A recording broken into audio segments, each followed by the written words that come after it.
Welcome to TV Africa News. Hope you had a beautiful day. It is time for Africa Today. My name is Nahabe Kajura. The news in detail. The Minister for Kampala, Honorable Betty Amongi, is pleased with the progress of building the old tax park that is ongoing. This was during her tour of the project progress, accompanied by KCCA Deputy Executive Director Luyimbazi David and other officials. We have this report. The park will have 2 designated entry points and 1 exit along Benchwanka Street for taxis. Another exit on Barton Street. As part of the reconstruction, KCCA will work on the drainage system by installing manholes to let water from the park and surrounding buildings into the drainage outside the park through an underground passage. Today, the Minister for Kampala, Honorable Betty Amongi, together with officials from KCCA, have paid a visit at Old Tax Park to see how far the project has gone. 25,000 people. So it is important that with the post-COVID effect on the economy, we are able to quickly restore the livelihood of the people who survive here. We are seeing much more complaints from the taxi fraternity about the taxi parks where they have been relocated, because we had to relocate those who were using these parks to other parks in the city. And already there are so many complaints that the other parks are not enough to accommodate all the taxis. That's why you see so many taxis parked along the road. So we are concerned and we take cognizance of the taxi industry, that this is the space where they operate and that we should complete the work and hand it over for the utilization of the taxi fraternity. Deputy Executive Director of KCCA, David Luyimbazi, told Minister that the project would have been ready for opening in 3 months, but due to the outbreak of COVID-19 pandemic, they were disrupted.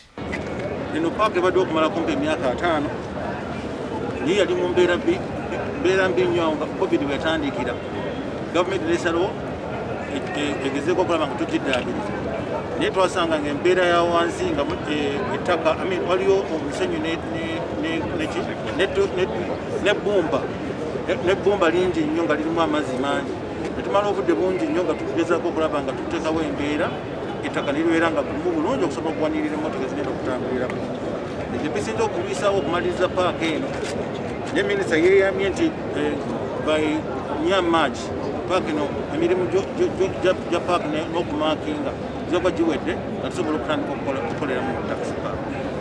According to plan, KCCA plans to install lighting in the park, which will improve night vision and hence security. 3 existing buildings belonging to KCCA in the park will be renovated and developed to hold a KCCA office and a toilet block for the park. However, Honorable Minister Amongi appreciated the technical team for progress and appealed to public to always welcome and give full support of all government projects, especially this one in particular, for the better development of the city. According to the technical team, the project is expected to end soon and the park will be opened officially on 4th next month.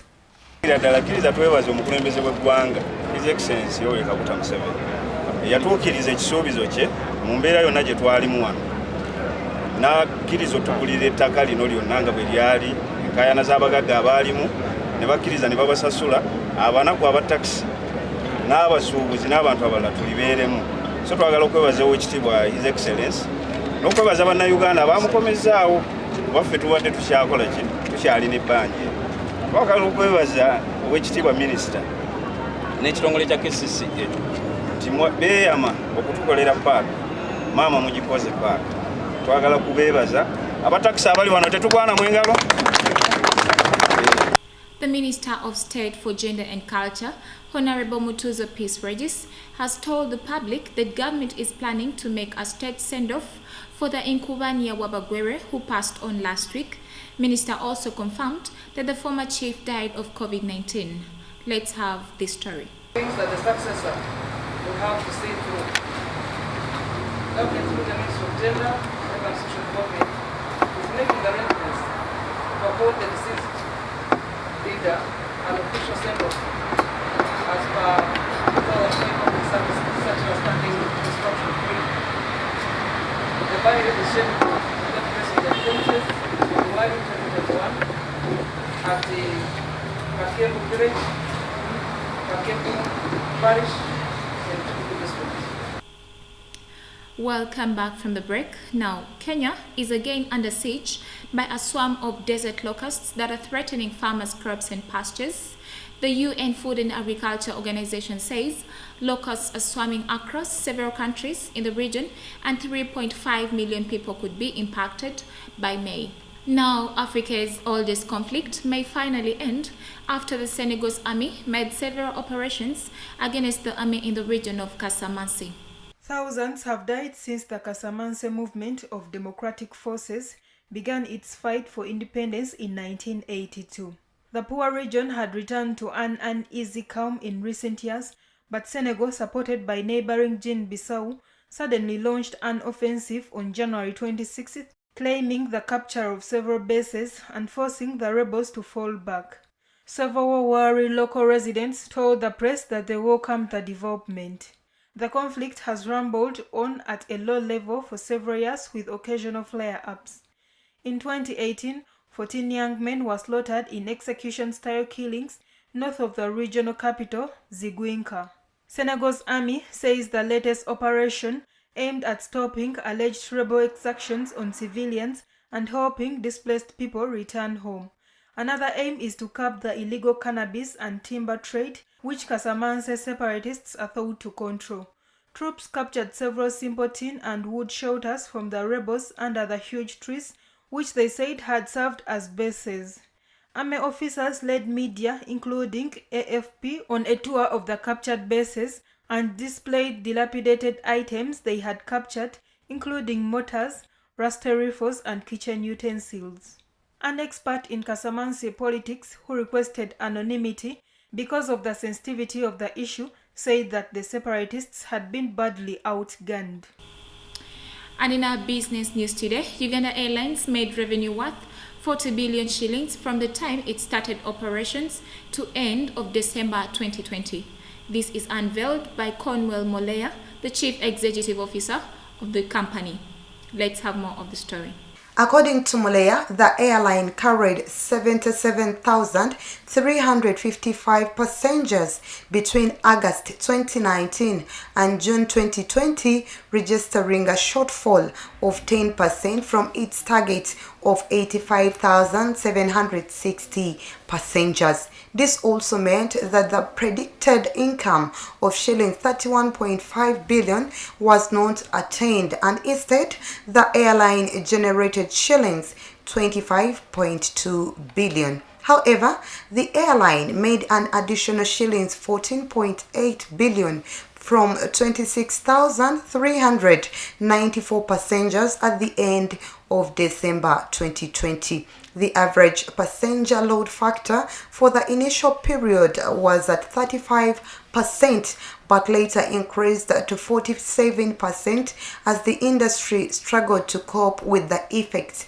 of the COVID-19 pandemic. The passenger load factor is the measure of how much on an airline's passenger carrying capacity has been utilized. A higher passenger load factor means that there are less empty seats on each aircraft. He, however, added that the company relaunched its commercial operations in October 2020, initially operated for Bombardier Sierra J900 aircraft carrying 76 passengers each. However, having started operations in October, the airline only managed to operate in 9 destinations, including a new one to Kinshasa in the Democratic Republic of Congo. The other destinations are Bujumbura, Burundi, Nairobi, and Mombasa in Kenya, Mogadishu in Somalia, Juba in South Sudan, Dar es Salaam, Zanzibar, and Arusha in Tanzania. The airline plans to start long-haul routes to Guangzhou in China, London in the UK, Mumbai in India, and Dubai in the United Arab Emirates by March 2021. But the airline has also accumulated some funding areas of shillings 89.5 billion for foreign exchange variations of shillings 3 billion, capitalization funds, a shortfall of shillings 0.90 billion, and shillings 85.63 billion funds for the Uganda Civil Aviation Authority incentives. The airline has in recent weeks received 2 Airbus planes with the capacity to carry 258 passengers each.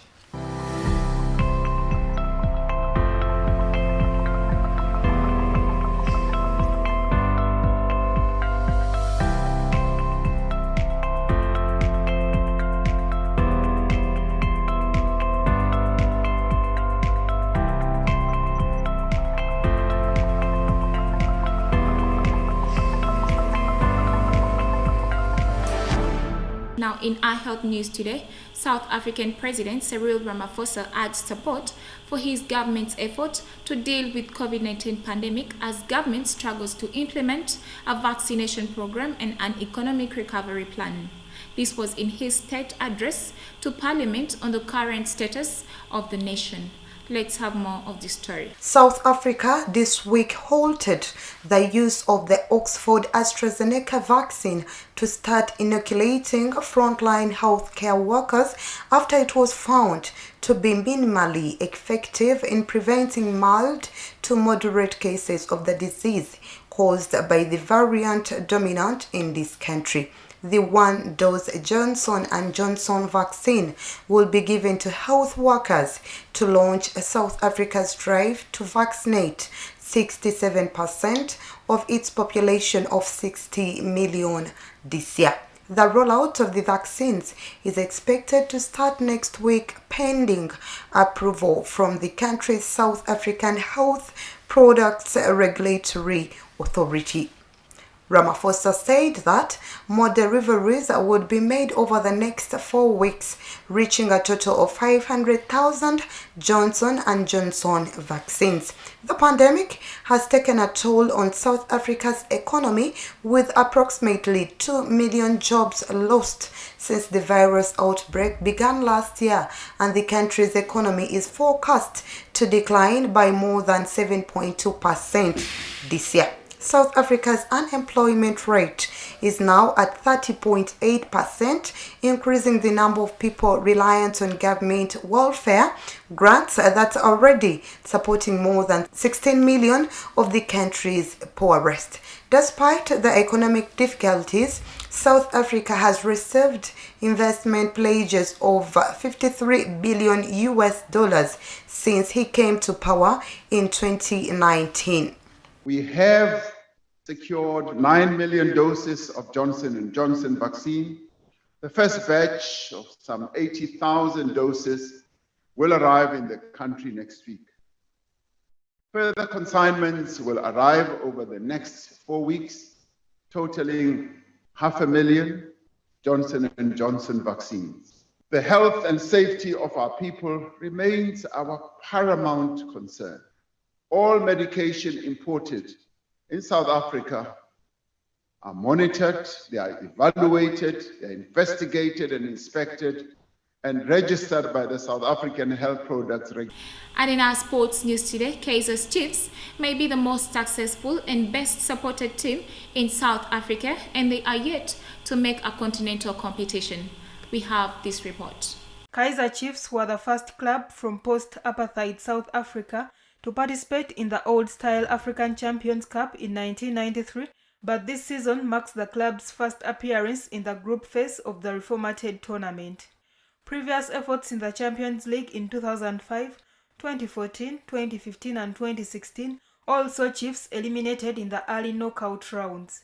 This year's continental campaign comes as the club struggles with poor form, injuries and a FIFA-imposed transfer ban, not to mention the global coronavirus pandemic.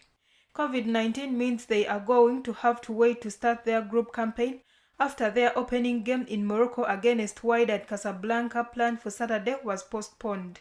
Chiefs' departure was initially delayed as they struggled to secure their visas for Morocco owing to the mutant strain of coronavirus in South Africa before the South African Football Association SAFA released a statement saying the game had been delayed. SAFA said the decision had come from the Confederation of African Football (CAF), who added it would communicate the updated decision in due time. Now, thank you for watching Africa Today. Don't forget to subscribe to our YouTube channel. We should keep updating you. It is TV Africa, the right to know. This is Africa, and that was the news.